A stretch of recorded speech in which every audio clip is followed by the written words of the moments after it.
Oke, selamat siang dan selamat bergabung kembali. Ini adalah mata kuliah Internet of Things untuk S2.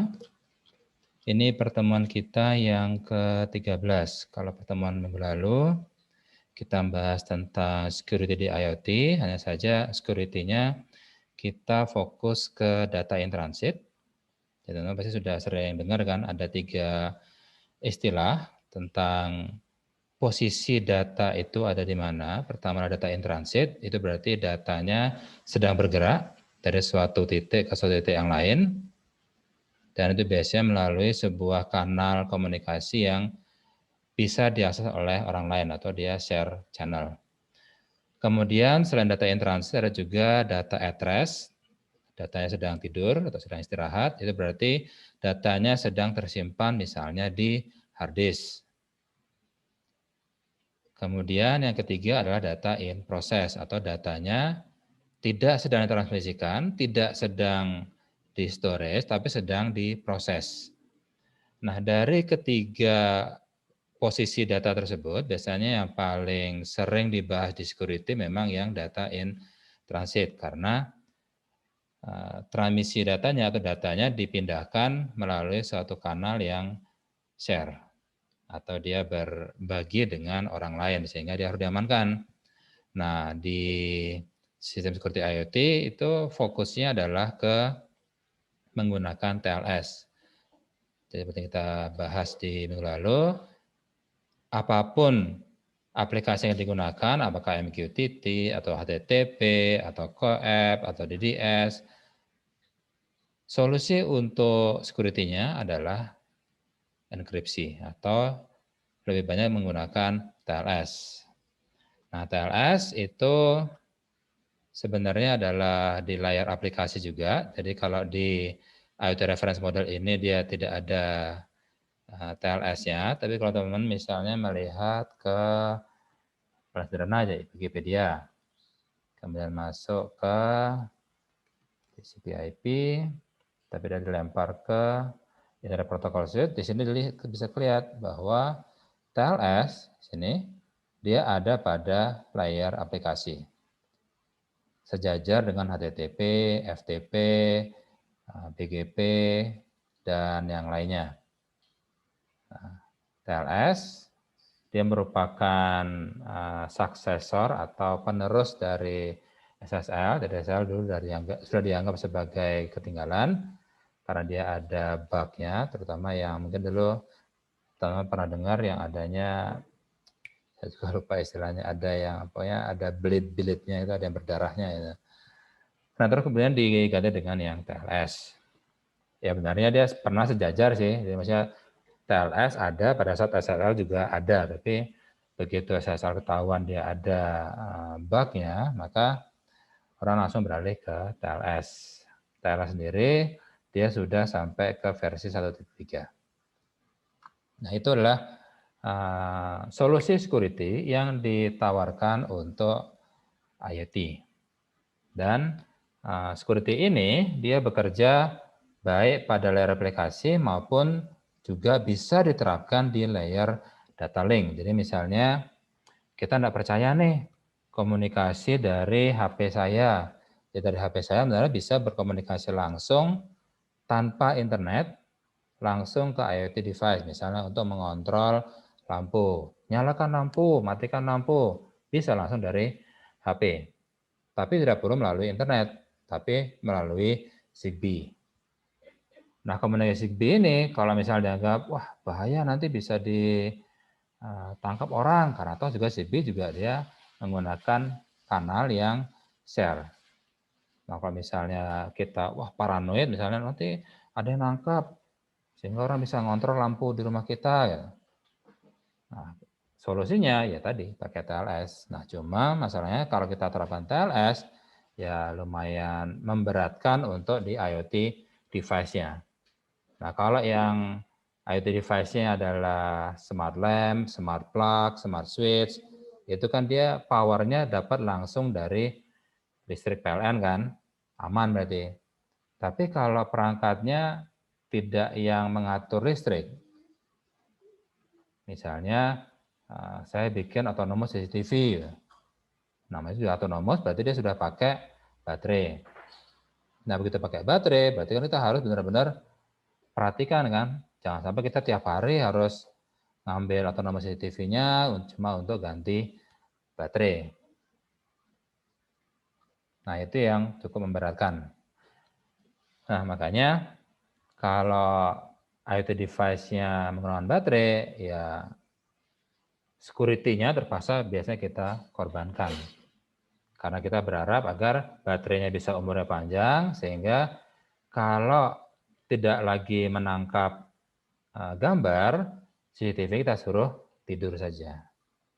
Karena toh beberapa perangkat itu sebenarnya dia sudah punya sleep mode.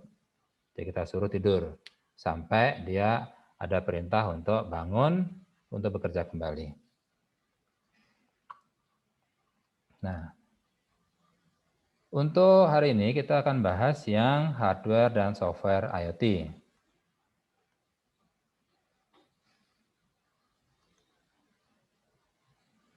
Kita coba lihat dari modul sendiri, tidak terlalu banyak. Tapi di sini bisa teman-teman lihat ada yang penting itu.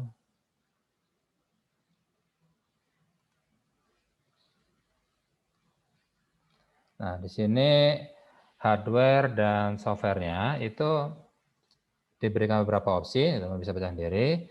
Tapi pada yang penting untuk kita ketahui adalah kapan kita memilih menggunakan teknologi yang A, kapan kita menggunakan teknologi yang B. Sama seperti kita pada saat ingin memilih teknologi komunikasinya.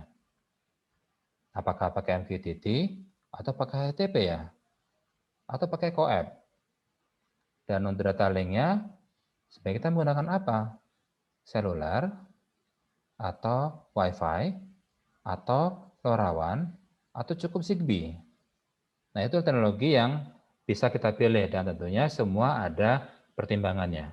Dan karena target dari mata kuliah ini adalah teman-teman bisa memberikan rekomendasi teknologi yang sesuai, berarti teman-teman harus mengenal teknologi tersebut plus minusnya apa, benefit dan cost-nya itu apa.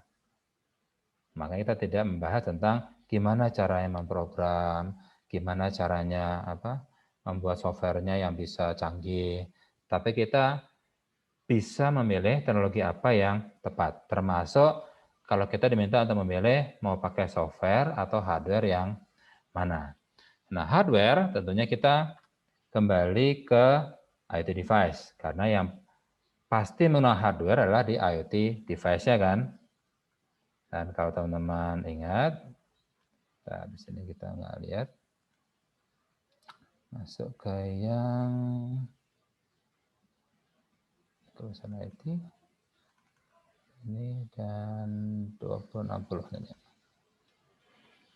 Nah, mungkin masih ingat tentang yang standar IoT Y2060. Di sini dibahas tentang adanya dua buah dunia, ada dunia informasi dan dunia fisik. Nah, tentunya pada saat kita berbicara tentang dunia informasi, semuanya bersifat virtual. Contoh misalnya temperatur udara, kelembaban udara, semuanya virtual karena kita nggak bisa mengukurnya. Kita hanya bisa merasakan kok panas banget ya, kok kayaknya kering banget ya, jadi pingin minum terus. Karena dia bersifat virtual. Nah, untuk bisa kita ukur, berarti kita membutuhkan yang namanya physical thing di sini untuk menangkap informasi virtual dari information world ini untuk bisa kita olah selanjutnya. Nah, di sini kita membutuhkan physical thing. Dan untuk mengontrol physical thing tadi, yang dalam ini bisa adalah sensor, kita membutuhkan yang namanya device. Device di sini sebenarnya termasuk sensornya dan juga pemrosesan utamanya. Nah, pemrosesan utama kita bisa memilih berbagai teknologi. Biasanya kalau pas tugas akhir di zaman S1 dulu, kita biasanya paling sering mengenal ada namanya Arduino. Nah, di Arduino ini kita bisa milih banyak sekali perangkat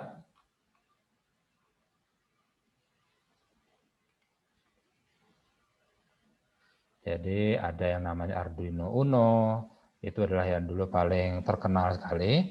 Cuma masalahnya dia cukup besar dan dia tidak bisa connect kemanapun.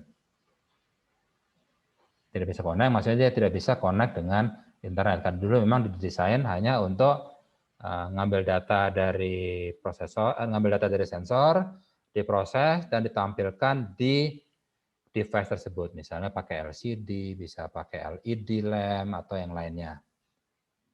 Tapi setelah itu banyak bergerak, wah kalau nggak bisa ke internet, yang namanya bukan IoT dong. Nah makanya Arduino pun juga akhirnya menawarkan banyak sekali produk yang bisa mengirimkan data dari Arduino tadi ke internet. Awalnya memang pakai Arduino Shield, jadi ada satu perangkat, contohnya seperti ini. Ini adalah Arduino Shield. Di sini kita bisa menggunakan ada untuk LTE-nya, belum LTE sini masih yang GSM. Jadi kita bisa masang memasang SIM card. Jadi sini bentar, oh ini saya matiin dulu aja ya biar kelihatan.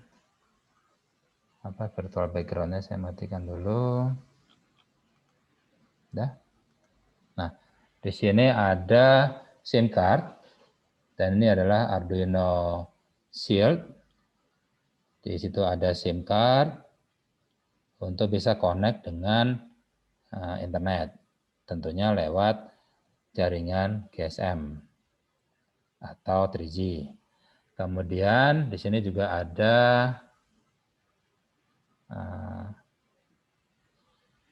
ada Bluetooth-nya juga. Cuma di sini tidak betul kelihatan. Tulisnya kecil banget di sini. Ada Bluetooth, jadi ada LTE dan juga di sini bisa juga menggunakan Wi-Fi. Seperti ini. Cuma orang malas juga, ngapain beli barangnya besar banget gini ya. Kalau udah besar, berarti berat dan juga powernya pasti juga gede. Gitu. Nah akhirnya Arduino pun juga menawarkan berbagai produk yang sudah include koneksinya. Contohnya misalnya di sini ada Arduino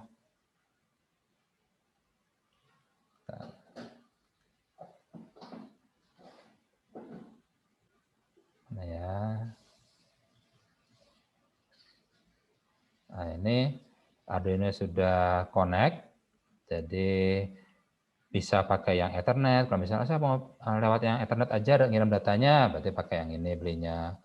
Terus mau koneksinya lewat Wi-Fi, berarti bisa pakai beli yang lainnya.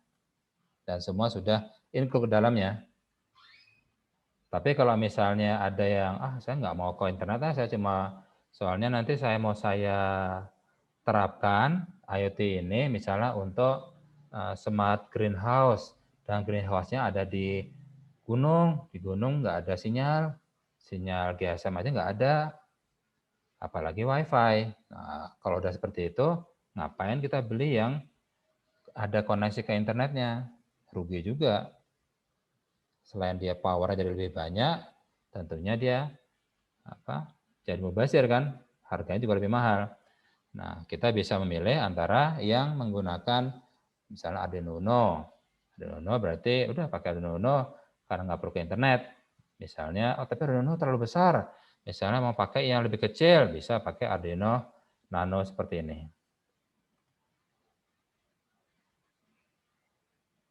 Atau misalnya, ini Arduino Nano masih terlalu besar.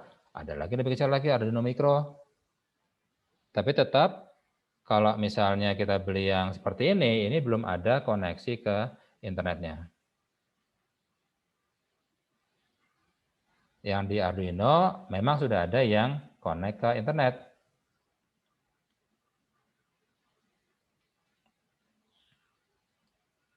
Misalnya seperti ini yang Arduino Uno. Kita perhatikan di sini dia nggak ada koneksi apapun. Kemudian di sini ada Nano Every, Ini ada yang Bluetooth pakai BLE. Ini kita coba lihat Arduino Nano IoT. Dimana dia koneksinya pakai apa? Di sini ada, oh bisa pakai WiFi. Jadi sudah ada koneksi ke WiFi-nya. Terus apa lagi? Oh ada Bluetooth juga, PT connectivity. Kemudian apa lagi? Oh sudah itu aja. Berarti bisa kalau enggak Bluetooth bisa pakai WiFi. Tapi lumayan, sudah kecil ini kan. Dia ukurannya seperti ini, Arduino Nano. Cuma sudah ditambah dengan koneksi ke WiFi atau ke Bluetooth. Itu kalau misalnya menggunakan mau koneksi ke WiFi atau Bluetooth. Tapi kalau enggak, ya udah cukup pakai yang Arduino Nano saja.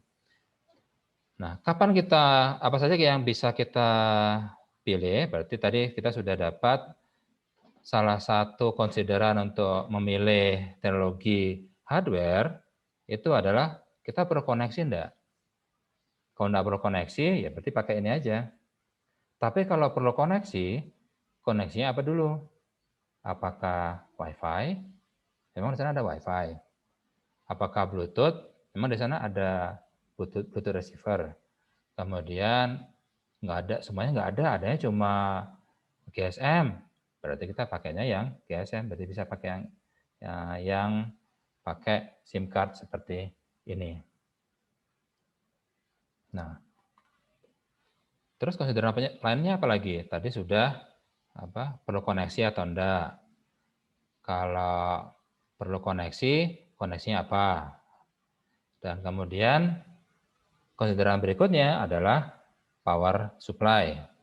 Meskipun kita ingin mengimplementasikan IoT ini untuk smart lamp, smart plug, smart switch yang powernya sudah tersedia dari PLN, jadi kita nggak perlu mikir lagi tentang baterai. Nah, kalau modelnya seperti itu, kita nggak perlu mikir tentang listrik, tetap aja kita harus berpikir tentang power consumption.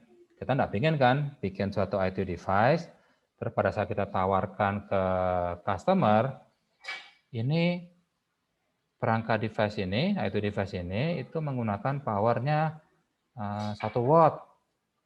Gede banget 1 watt. 1 watt memang nggak terasa kecil, tapi kalau jalan terus 24 jam, dan 24 jam 7 hari seminggu, dan selama sebulan, setahun penuh, ya lumayan juga habis listriknya. Nah, berarti konsideran kita yang ketiga adalah power consumption-nya berapa. Nah, kalau kita perhatikan yang misalnya Arduino Nano. Arduino Nano, kemudian juga ada Arduino Uno. Kita perhatikan sekarang, kalau Arduino Uno, kita lihat tech spec-nya. Di sini dibilang operating voltage-nya 5 volt, oke. Terus, tapi konsumsinya berapa? Di sini, nggak dibilang. Di sini cuma dibilang DC current untuk IO pin itu 20 mA, tapi dia nggak dibilang power consumption-nya berapa.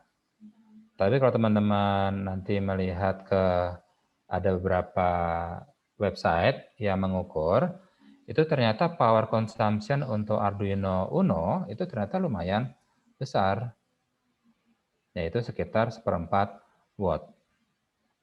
Lumayan besar. Nah, kalau power consumption dirasa sesuatu yang sangat krusial, misalnya karena kita menggunakan baterai, maka kita bisa memilih menggunakan yang Arduino Nano. Nah, di sini kalau kita perhatikan Arduino Nano, di sini juga sama, tidak diberikan informasi tentang power consumption, dan di technical specification juga hanya dibilang dia menggunakan 5 volt, kemudian DC current per IO pin-nya adalah 40 mA. Jadi ini maksudnya dia bisa ngasih power lewat I/O itu sebesar berapa miliampere maksimumnya. Nah, ini adalah 40 mA. Nah, cuma di sini dibilang ada power consumption 19 mA. Tapi ini nggak ada di sini. Yang Arduino Uno-nya dia nggak ada. Dia cuma dibilang DC current-nya ada 20 mA. Nah, kalau dirasa 19 mA kalikan 5 volt, kita coba kalkulator, misalnya 19 mA. Kita masuk standar saja. 19 mA. Sekian 0,019 ampere dikali 5 volt. Nah, berarti estimasinya sekitar 0,095 watt atau 95 miliwatt. Nah, kalau dirasa bahwa Arduino Nano pun dianggap terlalu besar power consumption-nya, kita sebenarnya bisa langsung turun sampai ke level microcontroller-nya. Contoh misalnya, sini kita coba buka datasheet ini dia. Kemudian masuk ke ini.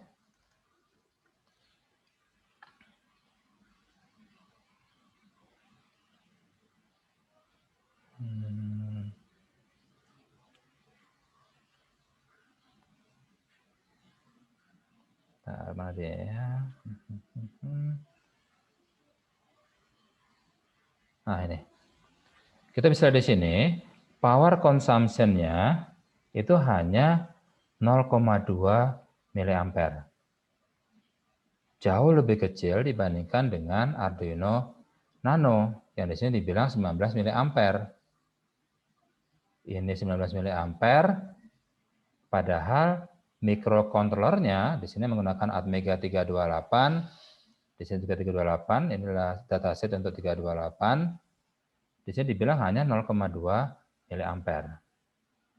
Jadi sekitar 100 kali lebih kecil dibandingkan Arduino Nano. Kok bisa jauh banget, bisa 100 kali? Ya soalnya di Arduino Nano, dia ada banyak perangkat lagi, dan dia kalau mau kita suruh tidur, sleep mode, itu susah. Karena kita harus masuk ke programmer di level microcontrollernya. Makanya pada saat kita beli Arduino Uno atau Arduino Nano, itu di box-nya ada tulisan for prototyping only. Itu berarti sebenarnya Arduino Uno, Arduino Nano itu sebenarnya hanya untuk prototyping, tidak untuk digunakan di production. Jadi kalau teman-teman ingin misalnya mass production, saya ingin membuat produk untuk autonomous CCTV. Kemudian saya gunakan misalnya Arduino Uno. Nah, akhirnya apa? Karena itu untuk prototyping, dia nggak mikir tentang power consumption, karena memang ini buat nyoba-nyoba kok, ini buat ngetes bahwa konsep yang ingin kita uji itu bisa jalan loh. Nah, kalau kita sudah bisa menguji di Arduino Uno atau Arduino Nano, itu sebenarnya kita sudah bisa mengimplementasikannya menggunakan microcontrollernya. Jadi sebenarnya bisa kita program ke microcontrollernya. Jadi di sini kan ada microcontroller di sini.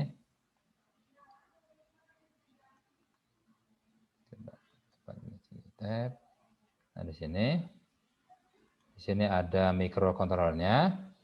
Nah setelah kita selesai program, benar bisa kita cabut ini, kita cabut, kemudian kita terapkan di boardnya kita sendiri. Board yang memang didesain untuk autonomous CCTV. Dan programnya sudah ada dalam sini. Program untuk capture gambar, kemudian memproses gambarnya, dan kemudian mengirimkan gambarnya. Ketimbang kita menggunakan Arduino Uno di sini. Karena kalau kita menggunakan Arduino Uno, kita tidak boleh mikirin gimana caranya biar power consumption-nya sekecil mungkin. Nggak bisa. Ya, bisa sih, tapi sulit sekali. Nah, makanya di box-nya Arduino Uno itu ditulis, ini hanya untuk prototyping only, tidak untuk production. Jadi kita hanya untuk POC saja, proof of concept. Oke. Nah, ini hal-hal yang perlu kita perhatikan pada saat kita ingin membuat IoT device. Pertama adalah konektivitas, kemudian power consumption, dan yang ketiga itu adalah processing power. Kenapa processing power ini sangat berpengaruh? Soalnya nanti kalau misalnya kita ingin membuat IoT device yang ingin kita tanamkan AI ke dalamnya, jadi kita sudah berbicara tentang edge computing, jadi ada komputasi di IoT device-nya, kita terapkan AI ke dalamnya, sanggup enggak mikrokontrolernya? Jangan-jangan sampai nanti akhirnya jadi sangat lambat sekali prosesnya. Ya. Misalnya, kita ingin membuat autonomous CCTV, dan CCTV-nya itu mengambil gambar yang high resolution, misalnya 4000 kali 3000. Itu kan jumlah pikselnya sudah berapa, dan jumlah byte-nya ada berapa, dan kita berharap agar mikrokontrolernya itu bisa memproses gambar tersebut secepat mungkin, bahkan dalam order millisecond. Soalnya kan gambar itu terus berubah kan, kita seharusnya mengcapture gambar itu paling sedikit 20 kali dalam sedetik. 20 kali dalam sedetik berarti satu gambar harus selesai diproses hanya beberapa ratus millisecond. Sangat cepat banget. Nah, sanggup enggak mikrokontrolernya? Nah, itu yang harus kita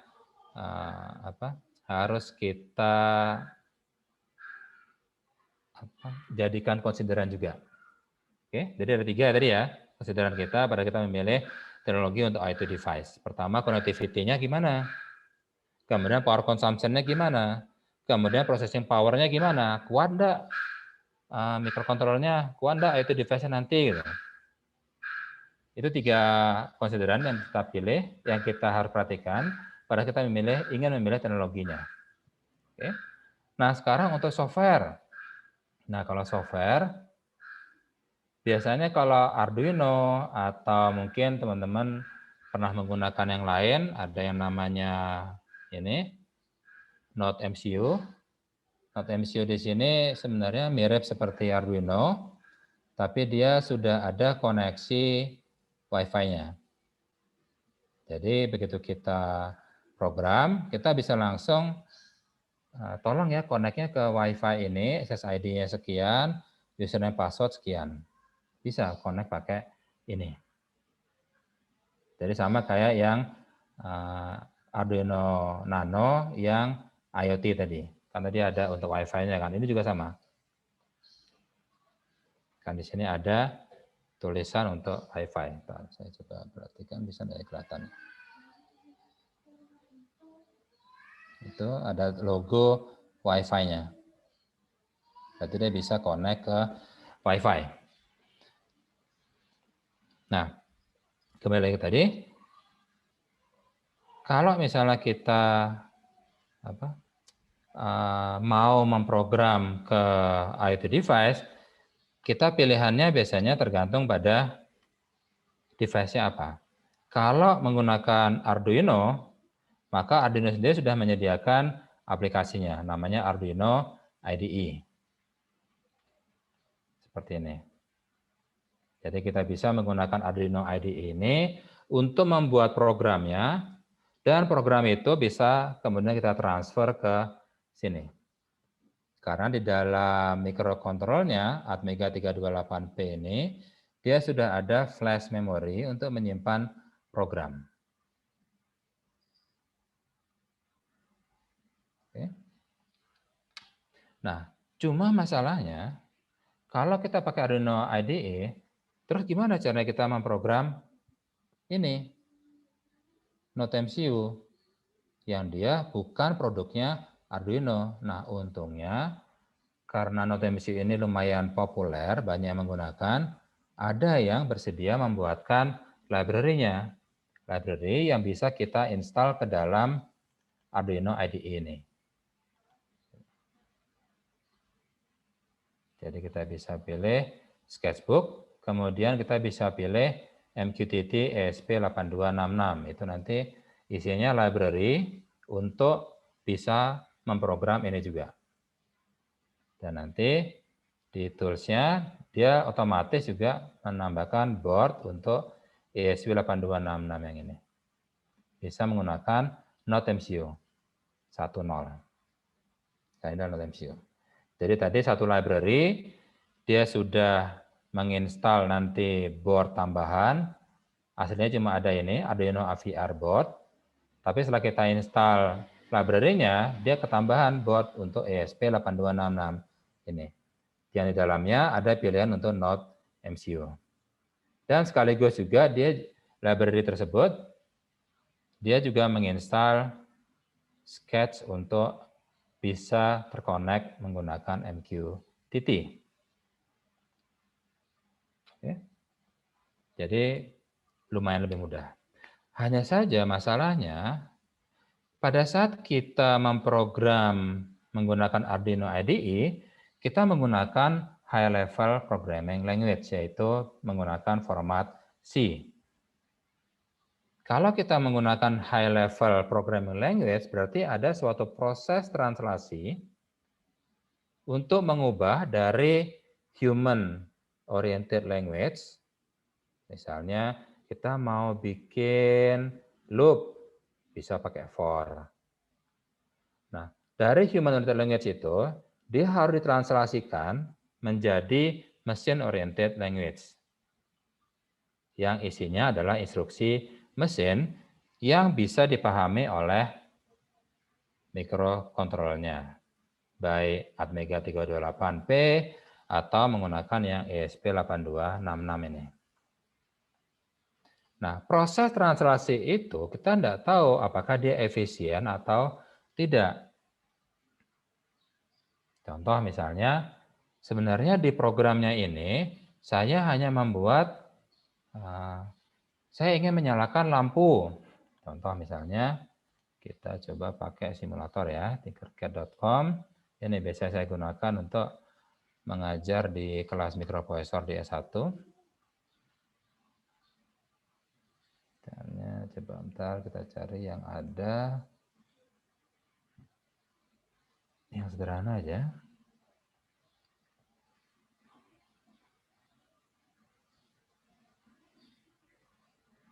Nah ini.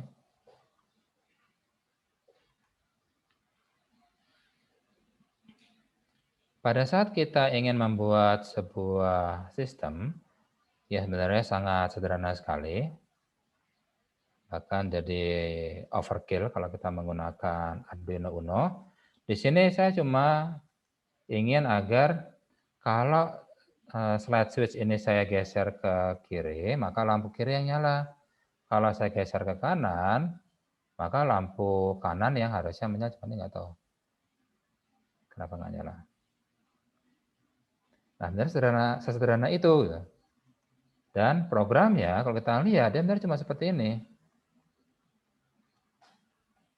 Yaitu, tolong nyalakan lampu yang nempel di pin nomor 6. Tolong nyalakan lampu yang nempel di pin nomor 7. Nah, ini adalah bahasa yang kita gunakan untuk memprogram Arduino. Tapi tentunya Arduino tidak akan ngerti kan? Dia hanya mengerti instruksi mesin. Sehingga kita perlu mentranslasikan dari human oriented language ini menjadi machine oriented language, yaitu sudah menjadi instruksi-instruksi mesin yang dikenali atau dipahami oleh mikrokontrolnya di sini. Nah, cuma kita nggak tahu. Misalnya di sini masih sederhana, misalnya hanya digital write 6 high, itu berarti tolong pin nomor 6 saya ingin mengeluarkan atau saya mengirimkan high voltage atau 5 volt di pin nomor 6 ini. Sederhana memang, tapi begitu dia diubah menjadi instruksi mesin, kita tidak tahu apakah dia hanya jadi 3 instruksi mesin atau malah jadi puluhan instruksi mesin.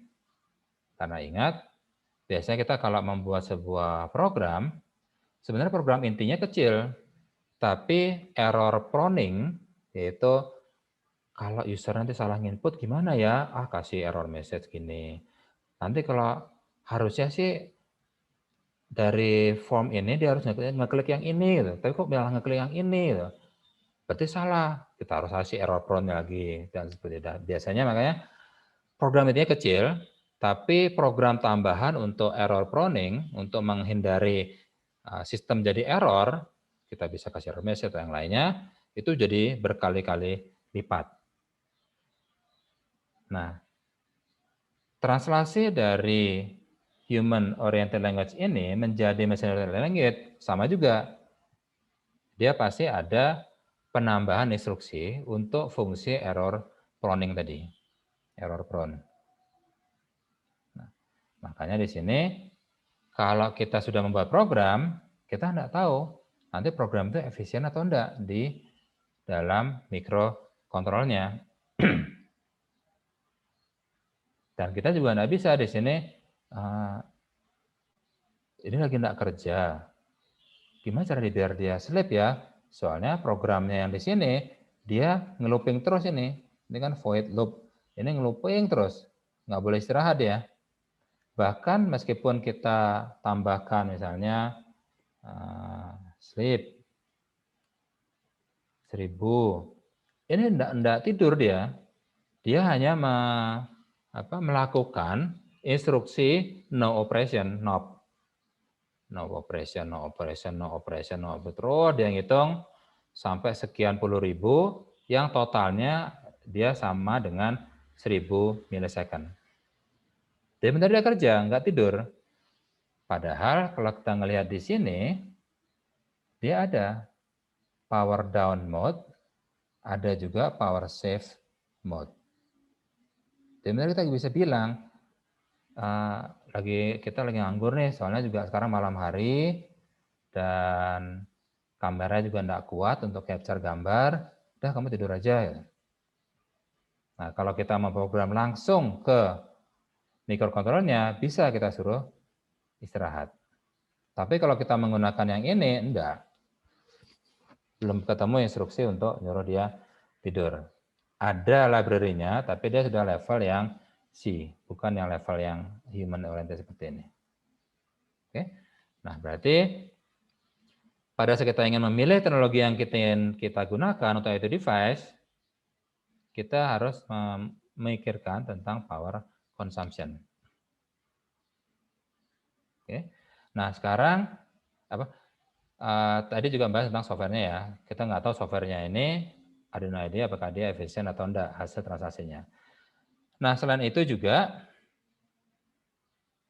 tadi kita sudah singgung sedikit bahwa kita bisa menggunakan MQTT maupun HTTP untuk mengirimkan data.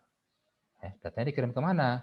Nah, datanya itu bisa kita kirim ke suatu database. Database di mana? Terserah kita. Bisa ke cloud, seperti bahasan kita di pertemuan yang ke-10 ada cloud computing. Jadi kita kirim datanya ke cloud, nanti proses kalkulasinya atau proses dashboard atau mungkin proses AI-nya itu diterapkan di cloud. Berarti kita perlu suatu tempat untuk menyimpan data kan. Nah, datanya itu bisa di cloud tadi. Nah, banyak layanan yang menyediakan penyediaan penyimpanan data berbasis cloud tadi. Biasanya yang paling sering digunakan adalah Firebase. Firebase dia sebenarnya adalah database as a service. Jadi dia memberikan layanan, silakan kalau misalnya mau menyimpan data di Firebase. Jadi Firebase itu tidak murni untuk IoT. kalau kita mau bikin aplikasi, apalagi aplikasinya yang benar-benar perlu database yang powerful. Kan ada aplikasi yang di layar aplikasinya dia benar sederhana banget. Cuma input data, simpan, input data, simpan. Kemudian untuk proses kalkulasinya itu dilakukan di database-nya sendiri. Ada yang seperti itu. Nah, kalau modelnya seperti itu berarti database-nya harus powerful. Nah, ketimbang kita beli server yang mumpuni untuk melakukan database komputasinya, database dan komputasinya, kenapa tidak kita tak serahkan ke Firebase saja? Karena Firebase di sini dia adalah database as a service. Jadi kita tinggal bikin aplikasi, dan pada saat aplikasi tadi ingin menyimpan database, dia langsung nyimpannya ke Firebase melewat suatu API. Nah, konsep database as a service ini itu bisa juga diterapkan untuk menyimpan data dari IoT. Apalagi Firebase itu menyediakan berbagai API, tidak hanya HTTP, tidak hanya SQL, tapi juga MQTT. Sehingga kalau kita membuat suatu arsitektur IoT yang menggunakan MQTT, datanya bisa kita simpan di Firebase. Oke, jadi Firebase itu sebenarnya dia adalah database server. Dan kebetulan karena dia banyak API-nya, bisa kita gunakan untuk menyimpan data dari IoT. Apakah Firebase free? Iya dan tidak. Dia ada versi free-nya, sepanjang data yang kita kirimkan atau yang kita simpan itu sangat kecil. Kalau kita tidak mau suka dengan Firebase, kita bisa pakai apa? Bisa juga pakai Google Cloud Platform. Sama-sama dari Google, karena Firebase juga dari Google. Google Cloud Platform, dia tidak hanya sebagai database, tapi dia juga sudah memberikan fasilitas seperti AI. Jadi di sini ada application engine-nya, ada untuk dashboard, kemudian di compute engine-nya ada, gimana dia?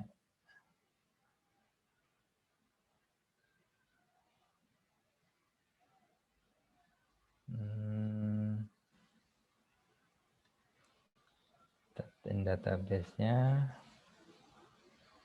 saya lupa dalam nggak pakai ini. Yang pasti dia juga ada untuk AI-nya.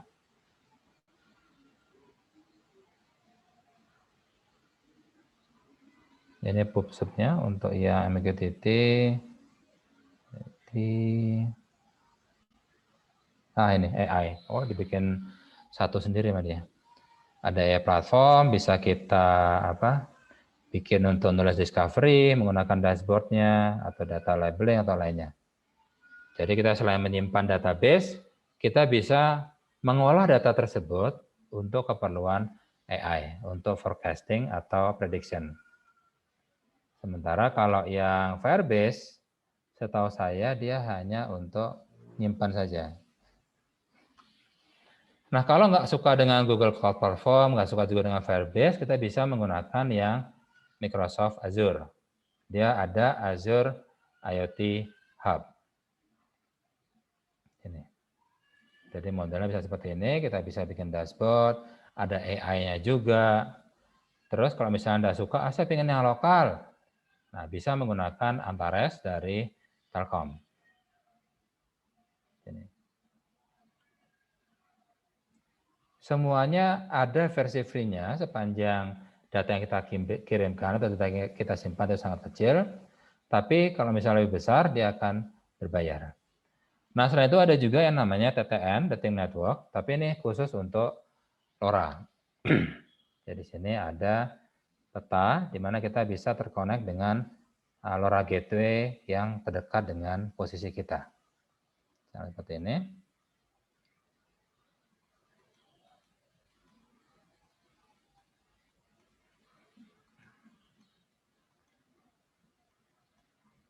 Situ ada lumayan banyak di Bandung.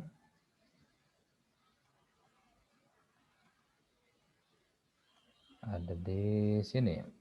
Ini di mana nih? Kok nggak kebaca? Di Pati Ukur, ini kayaknya Honda ETHB, oh ini COM ya, sekitar sini. Ya, itulah pokoknya. Jadi DTN itu juga termasuk database as a service, kita bisa menyimpan data, tapi di sini dia fungsinya adalah untuk mempromosikan LoRa, sehingga dia lebih fokus ke LoRa saja. Nah, ini untuk aplikasi cloud-nya. Bisa kita koneksikan dengan menggunakan MQTT, bisa juga menggunakan HTTP. Oke. Nah, itu saja yang bisa saya share. Jadi tadi ada beberapa hal yang sudah kita bahas. Pertama, kalau kita mau memilih hardware untuk IoT device-nya, apa saja konsideran yang harus kita utamakan, harus kita bahas. Kemudian, kalau kita mau memilih softwarenya, itu gimana? Bisa menggunakan Arduino IDE, atau mau langsung program ke dalam microcontrollernya. Kalau kita mau program langsung ke microcontrollernya, tentunya dia pasti akan jauh lebih efisien. Cuma mungkin karena kita kurang pengalaman, akhirnya dia kekurangan error running. Jadi bisa aja dia jadi error dan sistemnya jadi stuck. Kemudian kalau kita ingin memilih untuk nanti datanya disimpan di mana? Di cloud. Kita bisa milih antara ada Firebase, ada Google Cloud Platform, ada juga Microsoft Azure IoT, juga ada yang lokal, Antares dari Telkom, dan juga ada TTN. Ada lagi beberapa yang lainnya, cuma biasanya kalau tugas akhir mahasiswa, mereka memilihnya di antara ini. Cuma paling banyak adalah Firebase. Soalnya katanya sih yang paling sederhana, saya juga nggak tahu, karena saya belum pernah pakai yang GCP, belum pernah pakai, yang Azure itu juga belum pernah pakai, Antares pernah pakai, TTN pernah pakai juga. Oke, itu aja bahasan kita untuk hari ini. Jangan lupa nanti untuk mengerjakan tugasnya, cuma belum saya aktifkan di sini. Bahasanya adalah tentang hardware dan software IoT. Dan teman-teman juga bisa membaca untuk tambahan. Di sini ada beberapa informasi, kayak misalnya spesifikasi dari setiap hardware device. Dan tetap aja, konsideran apa saja yang perlu kita perhatikan kalau kita ingin merekomendasikan, udah pakai Arduino Nano saja, udah pakai Node MCU aja, atau pakai yang lainnya. Oke, itu aja dari saya. Terima kasih dan selamat siang semuanya. Selamat siang, Pak. Terima kasih, Pak. Terima kasih banyak, Pak. Terima kasih banyak, Pak.